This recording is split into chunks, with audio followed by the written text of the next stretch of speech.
Bonjour tout le monde, j'espère que vous allez bien. On va finir par les dépenses loisirs, les dépenses que l'on apprécie en général. Alors, dans les loisirs, tout ce qui va être lié aux activités. Les activités en général, c'est les activités qu'on a à l'année. Le sport, musique, club, association. Alors j'ai mis poterie, association et autres. C'est vraiment quelque chose qu'on fait en général à l'année, mais ça peut être aussi du sport sur un trimestre avec un coach ou ce genre de choses. Donc là, on est soit sur de la dépense mensuelle ou de la dépense annuelle. C'est un choix. Il faut le noter en tout cas et on peut le provisionner si c'est des activités que l'on fait tous les ans. Les sorties, donc ça c'est vraiment le côté plaisir, tout ce qui va être lié aux sorties du quotidien. C'est plutôt des budgets qui sont mensuels. Donc là, c'est pareil, on fait attention, on définit un budget et on le respecte. Tout ce qui va être la presse, livres, multimédia, bibliothèque, médiathèque, ce genre de choses. Tout ce qui va être dépenses d'achat, jeux vidéo par exemple, ça peut être des livres du quotidien, ça peut être des magazines, ça peut être plein de choses. On le note, on prévoit un budget et puis on s'y tient. Restaurant et livraison de repas. Donc, comme vous avez pu voir, j'ai pas mis ces dépenses-là au même niveau que l'alimentation parce que je considère que ce ne sont pas des courses que vous faites. C'est vraiment la partie restaurant, livraison de repas à domicile. Ce sont des dépenses plutôt un choix qui est fait. Et là, il faut définir un budget, c'est important pour pas exploser le budget. Tabac, PMU, loterie. Souvent, on est plus lié aux dépenses liées au tabac. Là, c'est pareil. Regardez bien combien vous dépensez. Prenez en compte cette ligne. L'histoire, c'est pas de juger, mais c'est de regarder quel est mon niveau de dépense. Est-ce que je peux l'améliorer? Est-ce que je peux le réduire? Pourquoi ça me coûte tant? Ça, c'est important. Ce sont des choix personnels. Ensuite, une dépense qui est plutôt agréable, vacances, week-end, voyage. Donc là, on va plutôt être sur un budget à l'année, quelque chose qu'on va provisionner, quelque chose qui est important à prévoir, et on va essayer de le découper sur l'année complète. Et ce budget-là, tout simplement, une fois qu'il est créé, vous pouvez partir en vacances ou en week-end tranquillement, sans stress, puisque le budget, il est là, l'argent a été mis de côté.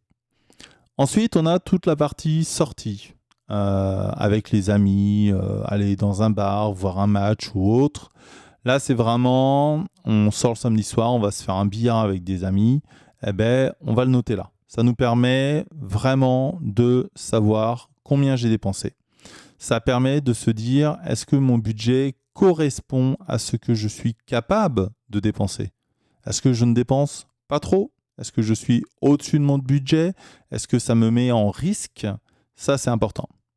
Et on va finir par la partie des autres abonnements. Alors, dedans, je vous mets par exemple du Netflix. Alors, musique, c'est Amazon, ça peut être plein, Spotify & Co. Voilà, plein de choses comme ça. Les jeux vidéo, le pass Xbox, Sony doit en avoir un aussi. Steam, non, peut-être pas, mais voilà. Toutes les dépenses que vous avez qui sont des abonnements, on va les noter. Et oui, c'est important, on les note. On note si c'est mensuel ou annuel. Ça nous permet d'avoir une visibilité là-dessus. Et si vous regardez la petite ligne en dessous, donc j'ai mis en autre. Alors, en autre, on va pouvoir en rajouter si vous le souhaitez, mais j'ai mis les dons. Ça arrive à certaines personnes de faire des dons. Ça permet de défiscaliser, mais ça permet aussi de se faire plaisir en disant tiens, voilà, j'ai donné à tel assaut.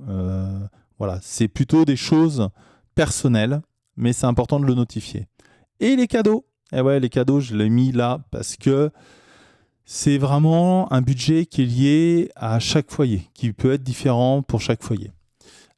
Noël, anniversaire, parce que c'est des choses que vous devez provisionner. Donc ça, c'est super important. Provisionner ces dépenses. S'il vous plaît, attendez pas le mois de décembre pour aller acheter vos cadeaux de Noël. Si vous n'avez pas mis de l'argent de côté, imaginons que vous ayez 500 € à sortir pour les cadeaux de Noël. Vous attendez le mois de décembre, vous avez votre paye qui tombe et tout, vous payez tout ce que vous devez payer habituellement. Donc, comme on a pu voir au-dessus, le loyer, la nourriture, les assurances et tout ça. Et là, vous avez 500 € à sortir. Là, vous allez être dans le rouge, forcément. C'est pas positif. Si vous êtes dit, voilà, j'ai mis de côté 40 € tous les mois sur un an. Les 40 €, ça fait 480 € à la fin. On n'est pas tout à fait à 500. 480 € de côté.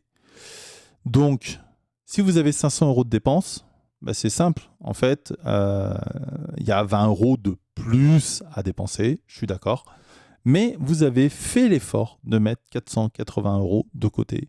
Et donc, la dette que vous auriez dû avoir à la fin du mois, elle est beaucoup moins importante, voire non existante, puisque vous l'avez préparé cette dépense.